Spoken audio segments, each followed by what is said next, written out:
Well, they say gingers usually stick together. Not today. We've got two in the debate, and hopefully it's going to get hot and heavy. And the whole talking point, obviously, looking forward to the Springboks up against the All Blacks. And that's the big question, is are the All Blacks there for the taking? Are they ready to be beaten? And can the Springboks do it? Obviously, these two guys are former Springboks, and they want the Boks to win. But for all intents and purposes for today, you are saying the All Blacks will win. Absolutely. You are saying the Boks do have a chance.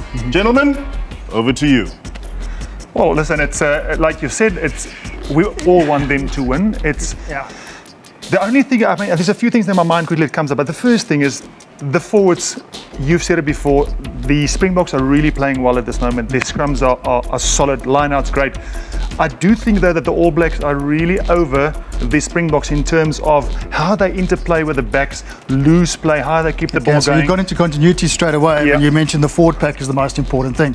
So, yes, I do think we've got the ascendancy. We can take them in the scrums, new front row. Yes, they've got Coles in the middle. I think, which you agreed with me, our back four, particularly our locks, are vitally important. We've got Peter Steph du Toit on form. We've got Mostert coming back in. I think from a forward orientation, I think our tight five can take this All Black side on. Loose Cho, perhaps a slightly different story, but I still back our boys against them. Particularly, they're changing their game around. They're adapting, they're trying new things. If we sow that element of doubt, I don't think the All Blacks are going to be able to take it. Possibly. For me, the back three is another point of contention. I mean, in terms of attack, they are so strong, the All Blacks. They are so nimbly. But they picked the smallest back three they've ever picked in for South African Test match.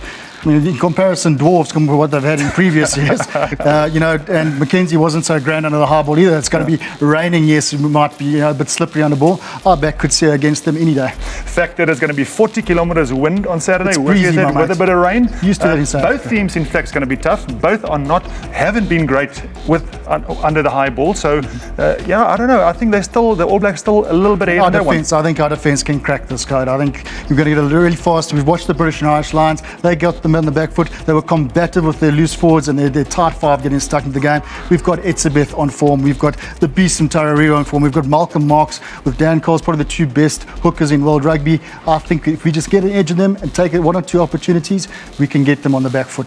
Come on, Kemper. This is New Zealand in New Zealand.